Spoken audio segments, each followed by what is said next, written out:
Madam President, I would just like to reiterate for the record the proposal to amend Rule 14, Section 41, Senate session. The proposal, Madam President, is by way of an additional paragraph, Section 41C, after Section 41B of Rule 14 of the Senate Rules, which will state as follows.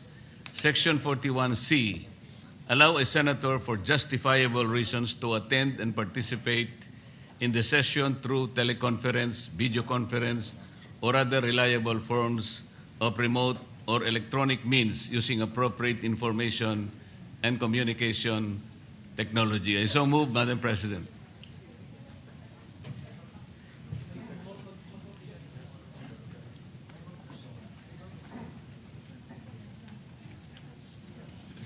We take note of the motion of Senator Rodante Marcoleta. I recognize Senator Ping Lacson. Yes, thank you, Madam President.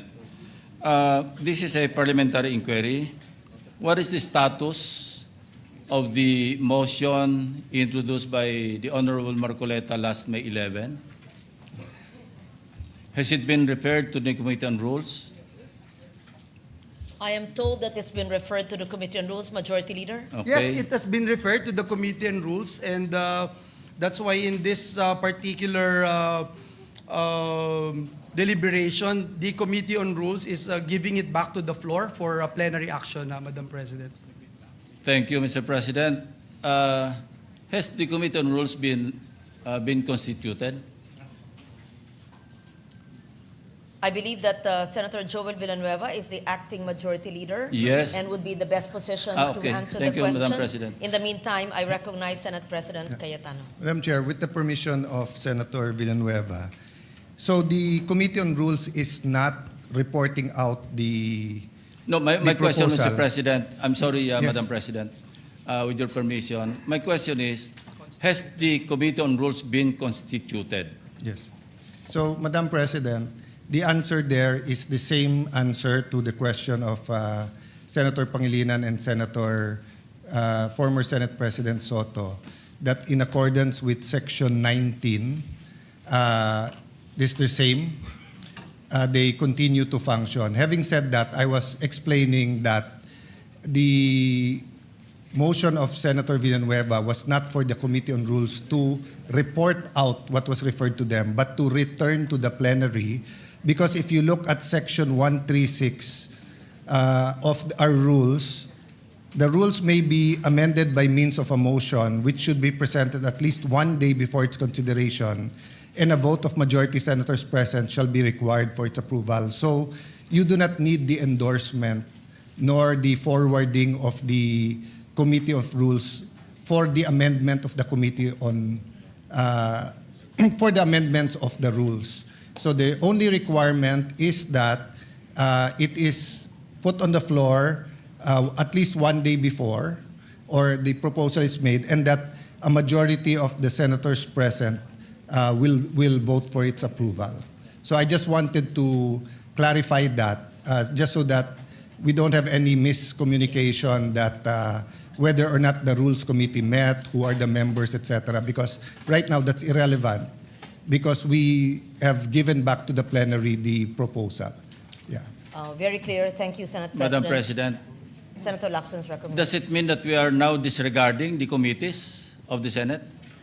So the committee chairman or the chairman of any committee, including the Rules Committee, may just report out any motion or any resolution referred to it in plenary, and then just, it is within his power to just report it out by himself without any deliberation in the committee, without any committee report.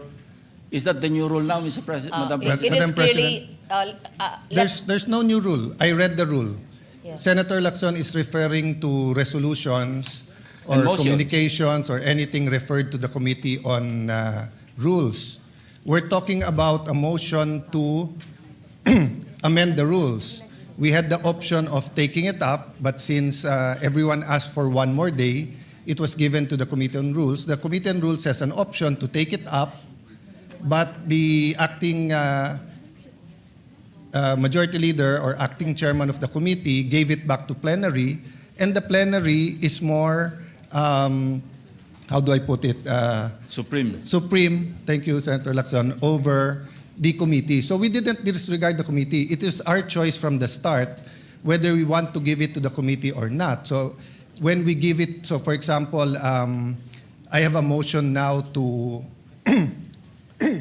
to extend the session to June 12 instead of June 5. That could be given to the Committee on Rules, or upon coordination with the House, the plenary can decide it directly, or we can give it to the Committee on Rules, and after he talks to the House of Representatives, he can even report it out, or he can easily, legally, morally, just say that I am tossing it back to the plenary, which is what's happening today. Thank it's you, not Madam a new rule. President. That is assuming that there was no referral. But in this case, and I'd like to invite the attention of the body to journal number 62, dated May 11, 2026. And if I may read the particular portion of this journal, proposed at 6:25 p.m., the session was resumed. Proposed amendment to the rules of the Senate. Senator Marcoleta proposed an amendment to Rule 14, Senate sessions of the rules, by inserting a new paragraph C under Rule 41, which reads, A or C, allow a senator for justifiable reasons to attend and participate in the session through teleconference, video conference, or other reliable forms of remote or electronic means using appropriate information and communications technology. Now, here's the portion, Mr. President, or Madam President. While expressing no objection to the proposal, Senate President Cayetano A. suggested giving the Committee on Rules time to discuss the matter. Now, my question is, was there any discussion by the Committee on Rules? Apparently, there was none, because it's now being reported out by the acting majority leader without consultation with any of the members. And by the way, Madam President, wala pang Committee on Rules eh.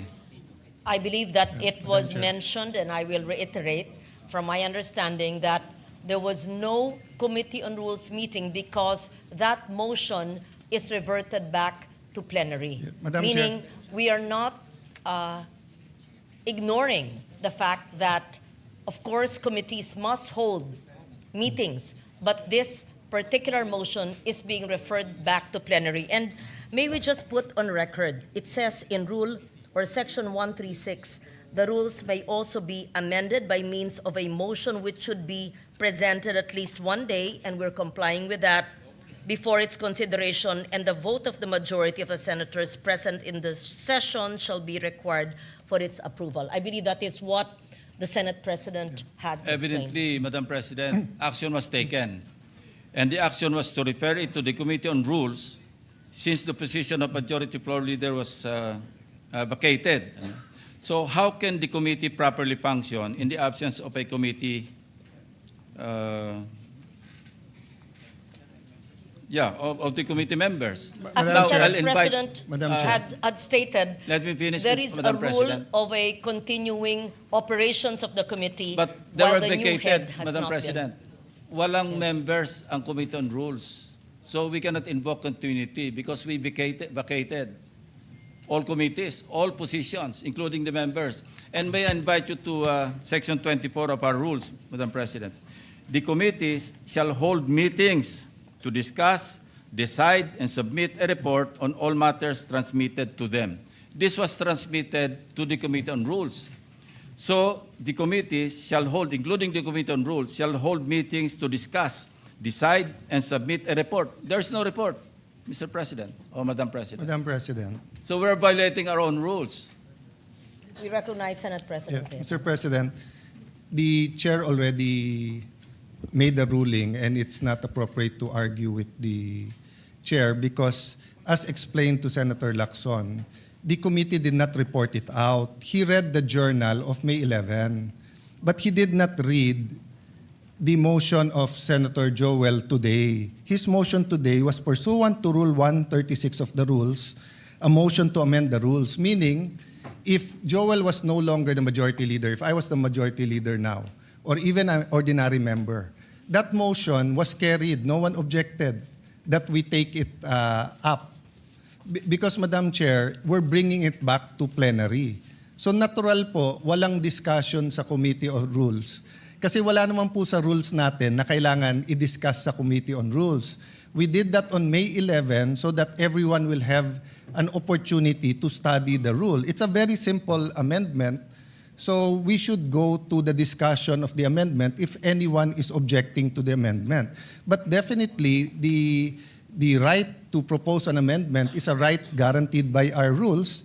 Senator Marcoleta has an amendment. We should go to discussing the merits or demerits of having that rule. You already ruled that it is proper for the plenary to take it up. So may I request or move that we, if there are any objection, we discuss their objection.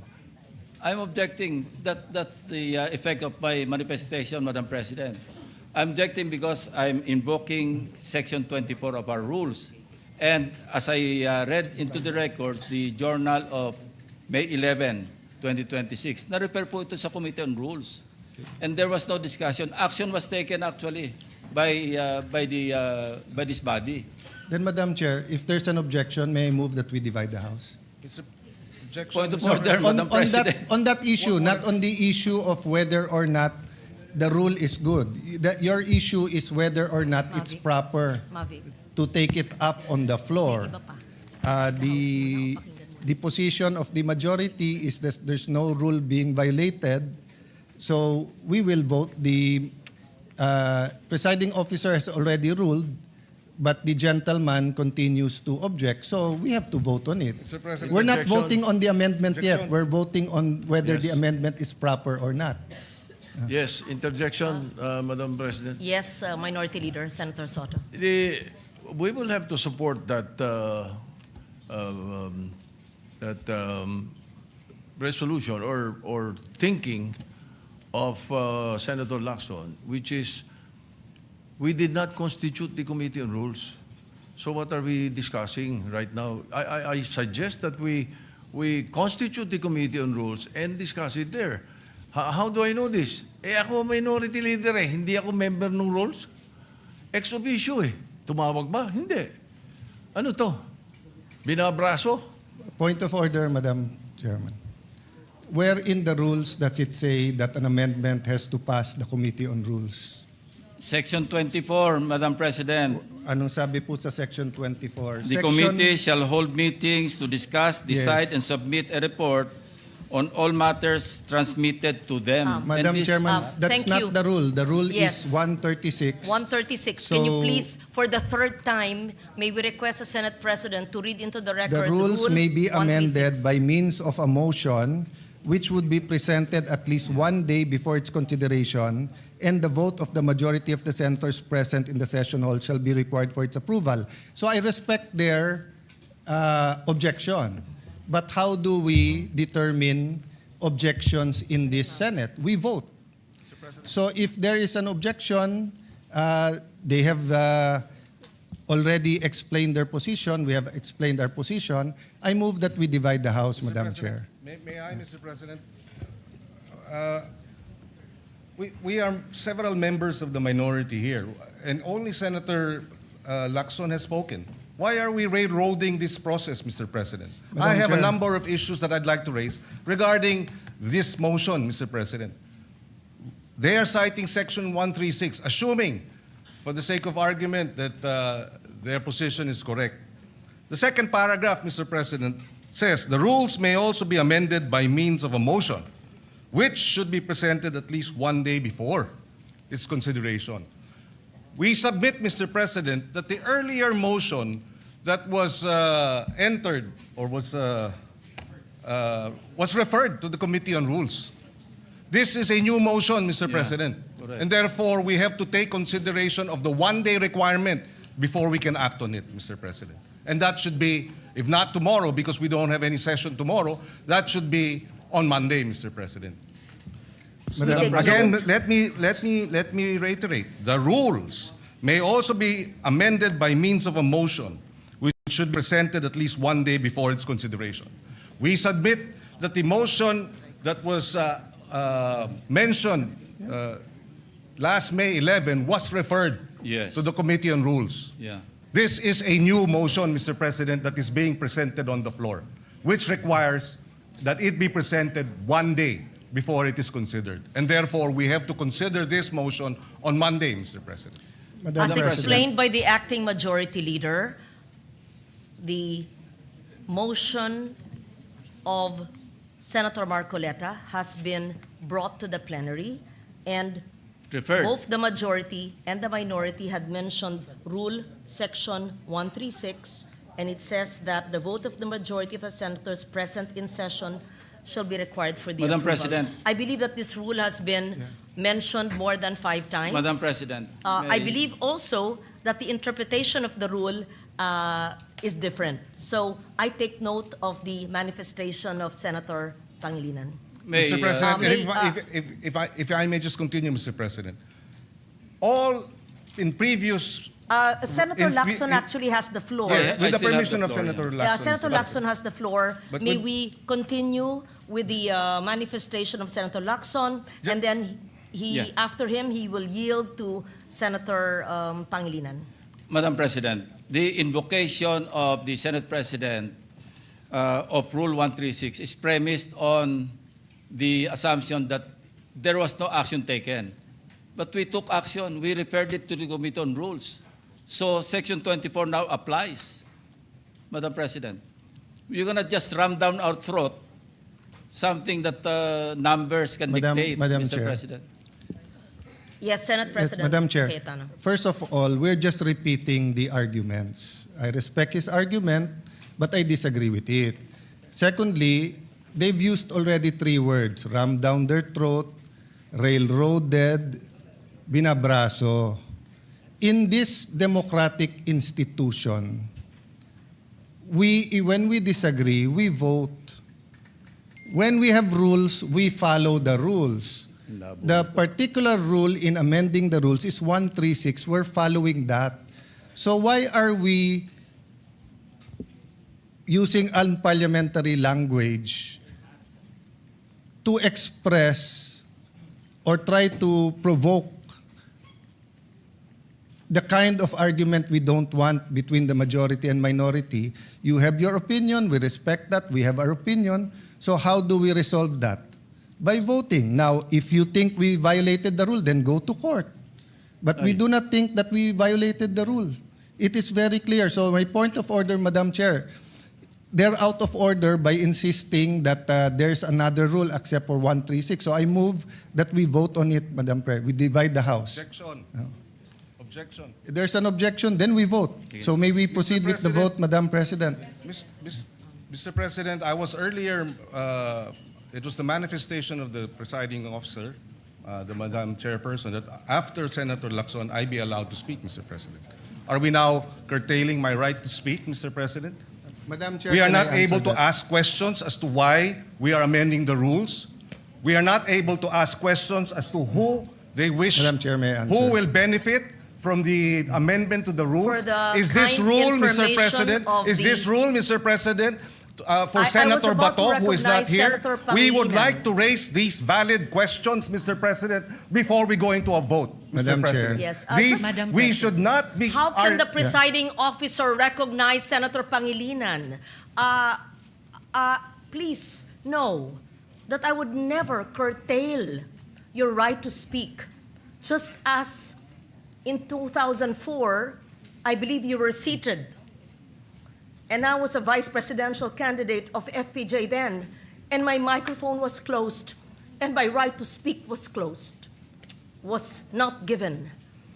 I remember that time now, and the word noted was said to me. That will not happen now. I will not do that to you. And I'm not curtailing your right to speak, Senator Pangilinan, except that you were speaking at the same time. And I was about to recognize you because Senator Lacson had the floor.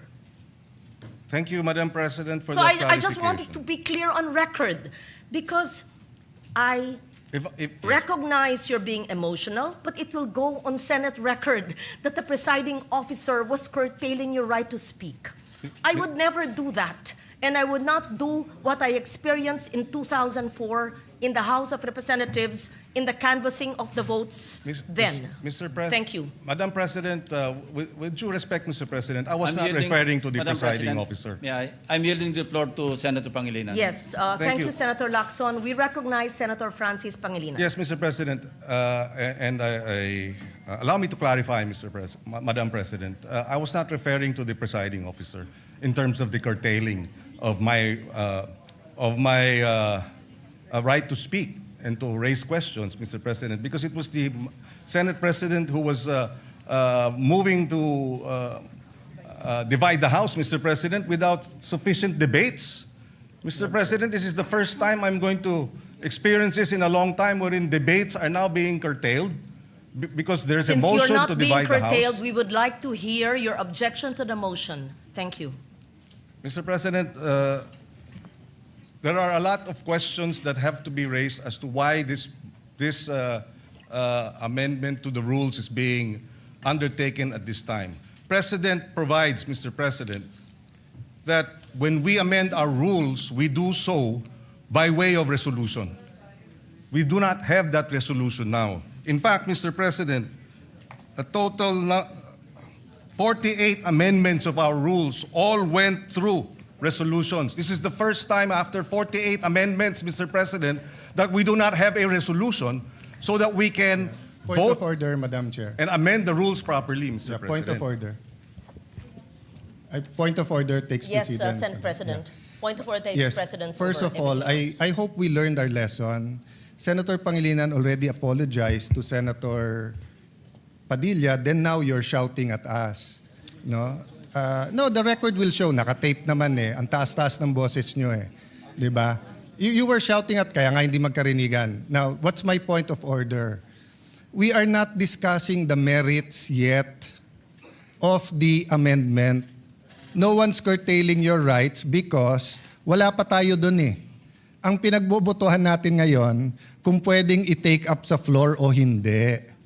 Yun ang itina-take up natin. And the arguments have already been laid out. And Senator Pangilinan and I were together in 2009 where we had debates here where Senator Enrile did not even allow amendments. And then we voted. It depends on every issue, Madam Chair. There's no specific rule of the amount of time. I was asking the gentleman about certain issues in one resolution. He refused nga for further interpellation and said it's time to vote. They were the majority.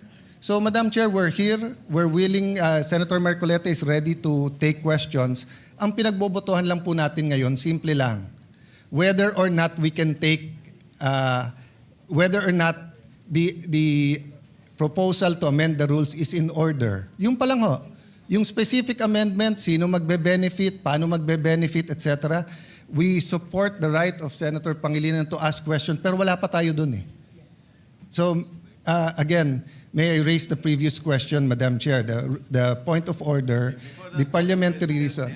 Go ahead. Be given the right Madam to speak. I am the President, movant kanina pa po here. ako nakatayo dito I at need to nagtataas ng speak kamay. because I am the movant.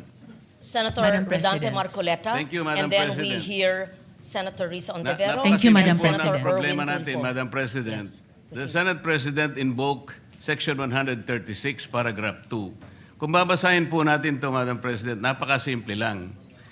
Ito pong Section 136, Paragraph 2, is a special provision in precisely amending our rules.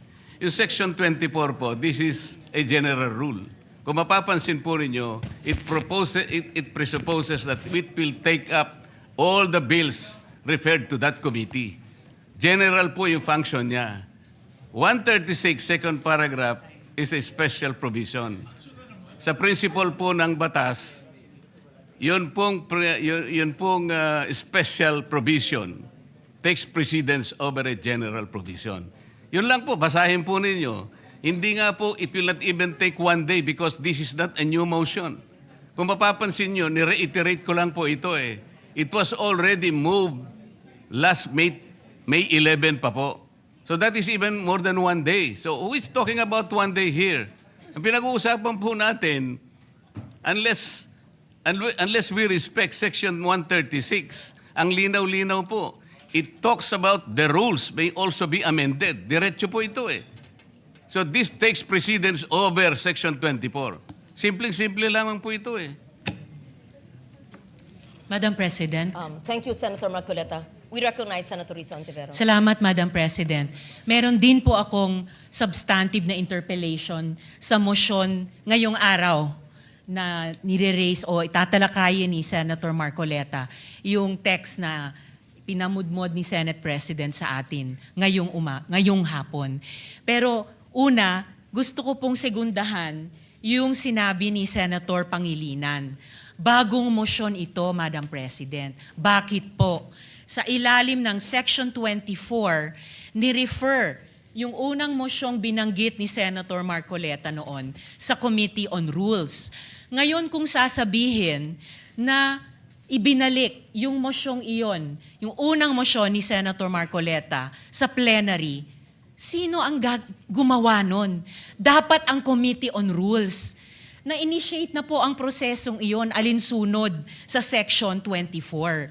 Hindi pa nga po nako-constitute ang Committee on Rules. Wala pa nga pong minority contingent sa Committee on Rules. So wala pang body na pwedeng ibalik yung unang mosyon ni Senator Marcoleta sa plenary. Kaya ko sinusugundahan ang sinabi ni Senator Pangilinan.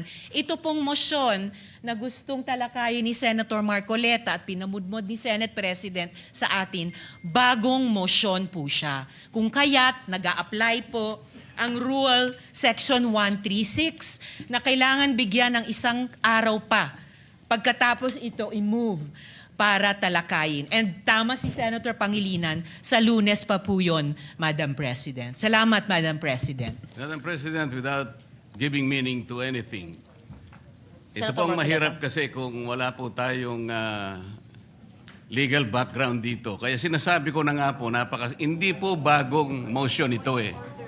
Hindi siya bagong motion. Kasasabi ko lang po, May 11, minub ko na po ito Madam eh. Sino po President, magsasabi na bagong motion? point of order. Ad hominem. Sinasabi ko lamang po, ang Hindi, sinasabi Madam ko lang, President, kanina ko po sinasabi. Hindi po tama yun. Section Sasabihin yung 136. kasama niya Pwede po ay ba? walang Session is kinalaman, suspended. Pwede po walang bang alam sa pagbigyan batas.